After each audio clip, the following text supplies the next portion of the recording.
Hey everybody, welcome back to the Gulf Coast Huddle, brought to you by Lone Star Gridiron. Each week, Chris Daly and Mike Foreman break down all the Texas high school football along the Texas Gulf Coast. Now, strap on your gear and let's go. Lone Star Gridiron is looking for interns. Over the years, we have helped dozens of students get jobs in sports media. If you want to shortcut your path to a career in sports media, click on the internship link on LoneStarGridiron.com. Hey, do you need topsoil, fill dirt, sand, mulch, gravel, limestone, you name it? Do you need that delivered and or spread? Texas Tree Cycle in Victoria has you covered for residential and commercial projects, big or small. These guys do it all. They do some amazing work. You can call them at 361-237-8006 for a free estimate. That's Texas Tree Cycle, bringing quality materials to your yard.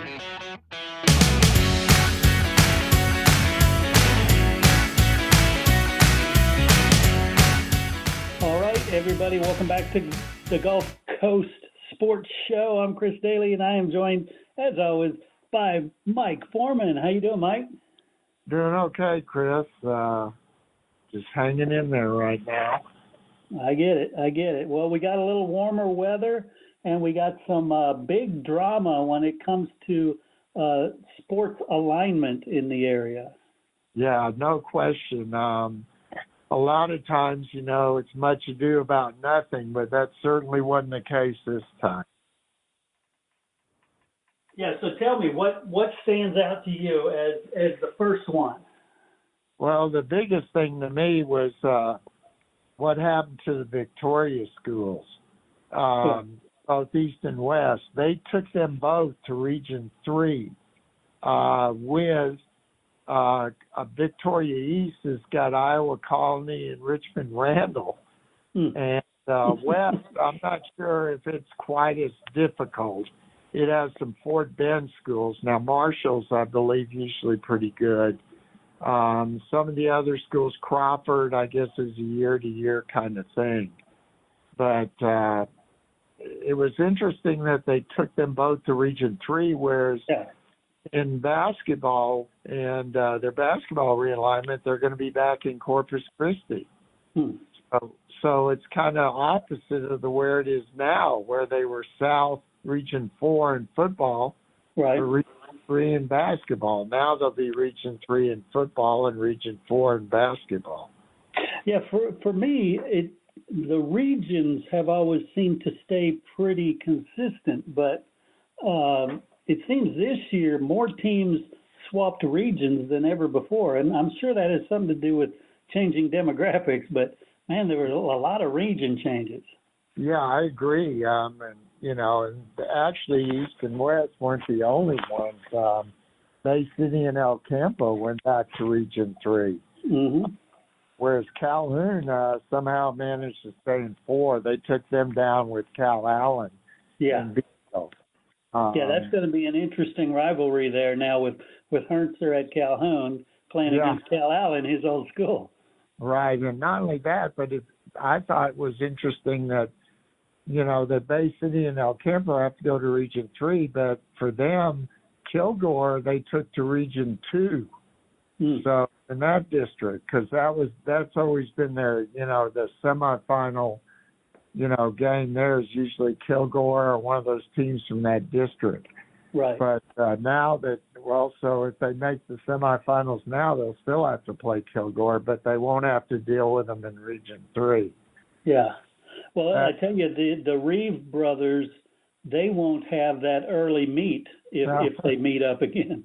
No, that's true. If they're going to meet up, it would be in the semifinals. Yeah. So that was interesting there. And another one, you talk about moving regions. Waco La Vega is now in Region 4. Yeah. I'm thinking about Cuero. You look Cuero's district, I'm sure they're really happy with the district. Yeah. I'm sure they would have preferred not to have Waco La Vega in the region. But that was another one, that was kind of surprising. Yeah. So, yeah, it's really interesting how this realignment played out. And I guess a lot of it has to do with just the way that population shifts, Right. all the way, the suburbs are just growing like crazy to the big cities. And a lot of your smaller towns are actually losing population. Yeah, So definitely. I know that affected them. I'll tell you the truth, if you want to look, just mentioning it wasn't a regional deal, but if you want to look at for one of the toughest districts in the state, 2A Division One, where Shiner has moved in with Ganado, and you have Kennedy and Weimar already in there. So that district is going to be very competitive. Yeah, it definitely is. There's a lot of them, like industrial district now. Right. I mean, they've got it's always been a pretty tough district, but it seems a lot tougher now. Yeah, and you look at I was kind of wondering what they would do with Schulenburg, since Schulenburg went from 2AD1 to 3AD2. Mm-hmm. They took Schulenburg up towards the north of them, up towards Lexington that way. Yeah. That was another one. I wasn't sure. They've been that way before, but I'm sure that Schulenburg wasn't real happy with that. Right. I'm sure I tell you, I was going to say, even around the state, there's some odd ones, right?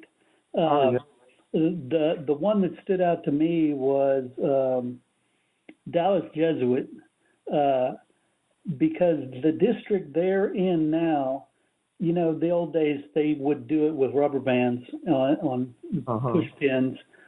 And if you look at the map now, they go around like 4 other teams that they could have been in a district with to get to other teams that are north of them.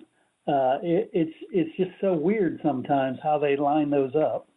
Yeah, I know. That's one of those things, and I believe the days of rubber band are over. I think it's all computer. Yeah. Right. No, it's a computer, but it still prints out kind of like the rubber bands looked. But you see the layout of the district, and one is like the letter C around some other ones, which makes no sense. Yeah, that you may see an appeal there. Yeah, that's what I'm thinking. I know. I'm sure both Victoria schools would love to appeal, but they learned their lesson last time, so right. they're not going to win an appeal in this one.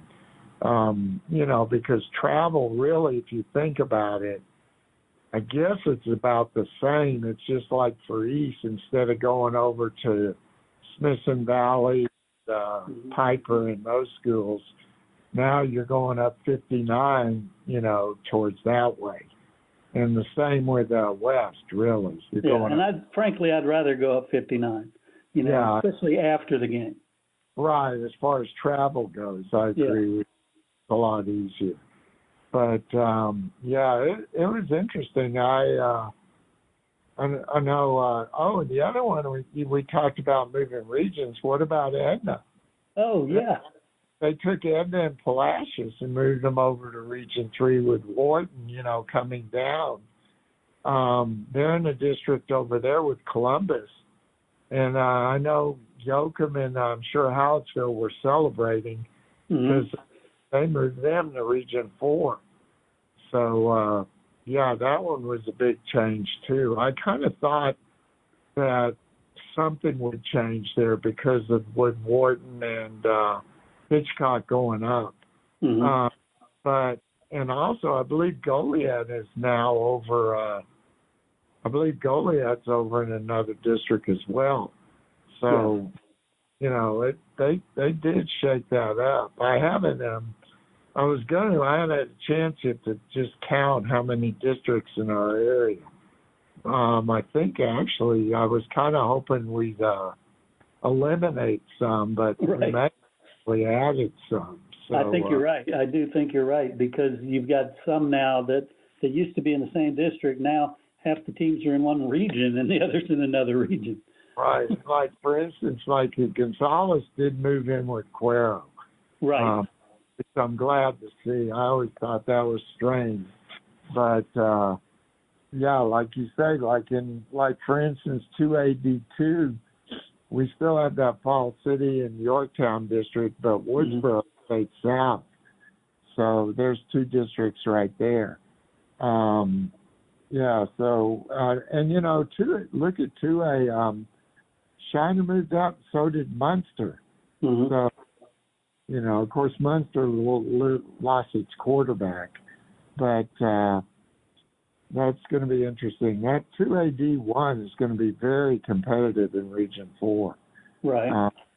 You got that one district, then you have Rosebud Lot, you have Mason, Refugio won't be as strong, but it's still Refugio. Yeah. And, I think that's going to be real interesting. Yeah, definitely. It's going to be interesting, and a lot of the basketball districts didn't change as much. Football is the one that seemed to change the most. And of course, it's like I said with basketball and volleyball now, where you have the division splitting at the end of the season. Right. Or the playoffs. That makes a big difference. I don't know. I was talking, for instance, a Shiner basketball coach, boys, and he was telling me they're virtually assured to go Division 2 right now, and they were 8-0. But right now, he was telling me a lot of the good teams in basketball in 2A are Division 2. Right. So, right. You never know. Like I pointed out last year, Quail got in Division 2 and had a much easier road than it would have had in Division 1. So it's just kind of, usually, I think as a rule, Division 1 is going to be the stronger division. Yeah, just because that makes sense. of the amount of kids that you have. Yeah. So, yeah, but, it's going to be interesting now. You're going to have some interesting first-round matchups when you get to the playoffs. Yeah, it's going to be exciting. Definitely, it always is, and it doesn't matter what sport. But I just love when something like this happens because, the idea is to even the playing field. It's not because they just want to jack with you, right? No. They're trying to make it even for people. Well, yeah, they're trying to do the best they can, travel-wise too. Yes. And that's always the big thing. They say they don't look at competitive advantage, but I don't know about that. I've always wondered about that because, there were the times like we talked about Alito when it was in Fort Worth ISD and then Refugio when it was in with all those southern schools. Those when they set those scoring records. And, they say that they don't look at competitive advantage, and that's the reason that happened. But we'll see. It is. It's going to be very interesting. And I haven't really looked at everybody's schedule. I'm sure pretty much everybody's got their schedule done. But Right. I think I saw that Quail and Yoakum are going to be playing week 1. So that rivalry is changing. It's going to be interesting. There's going to be some real interesting district games too, like Shiner Ganado, for instance. That's going to be very interesting. Yeah, for sure. And it's for people who have never been to one of these meetings of the redistricting. The experience is kind of cool. They'll bring the box out there, cut it open, and start handing them out. And everybody wants to see it, but face it, it's online at 9 a.m. anyway. Yeah. But it's really, like you said, it's all about finding opponents. Filling your schedule, and that's the fun part. Yeah, that's you're right. technically speaking, or I guess by the rules, you're not allowed to schedule before yesterday. Right. Or make contracts. But let's face it, most of these schools have their schedules at least unofficially already done.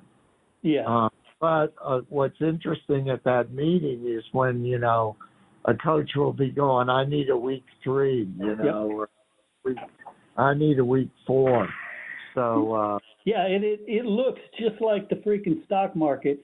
People holding up fingers. I need a 2, I need a 3, I need a 1. Yeah.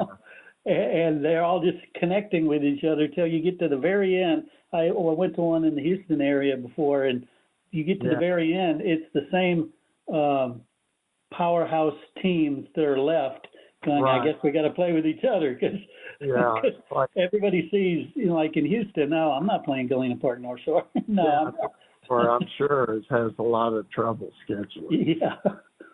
So I was looking like, I'm trying to remember who it was, what district it was, but it may have been Yoakum. One of them was like an 18 district. So that, that's good in a way because you only have scheduled 3 games. Yeah. So, that makes things a lot easier. I didn't notice this time, another change, I didn't notice too many 5-team districts. Mm-hmm. They did a good job of getting, at least 6. Yeah. Because if you're in a 5-team district, boy, it's hard to schedule. Yeah, so, it really is. That week when everybody's in district play, it's very hard to schedule. So, that I think that was a good thing. So, yeah, right after it happened, I texted a bunch of coaches.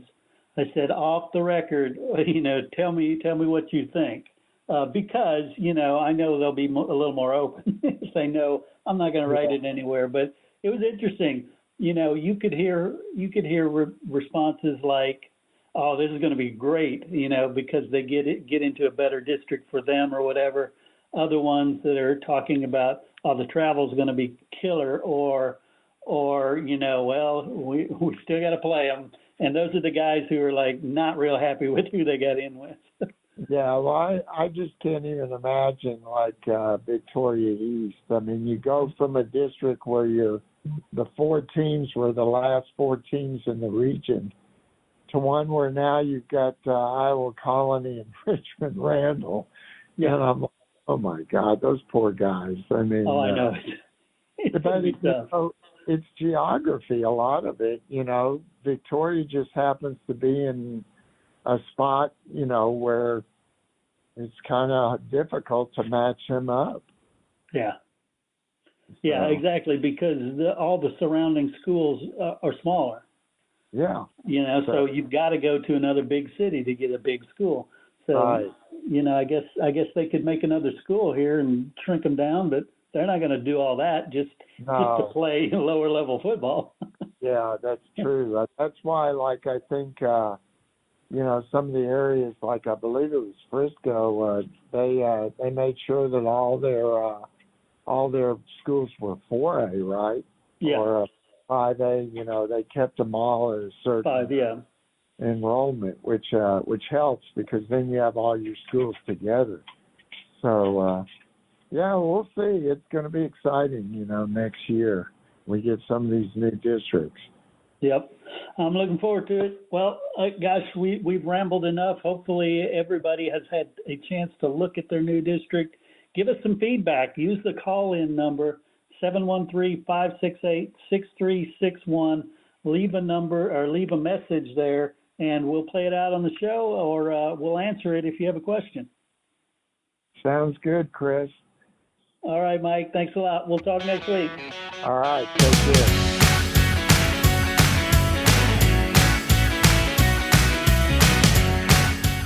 Coaches, boosters, parents, every sport deserves a spotlight. From football and volleyball to basketball, soccer, baseball, softball, track, wrestling, and more. Give your athletes a weekly coaches show that builds pride and raises funds. Lone Star Podcast Network makes it turnkey. You talk for a few minutes, We handle production and distribution. Sponsors love it, families share it, and your program benefits. Get the free information kit at lonestarpodcast.com/coaches.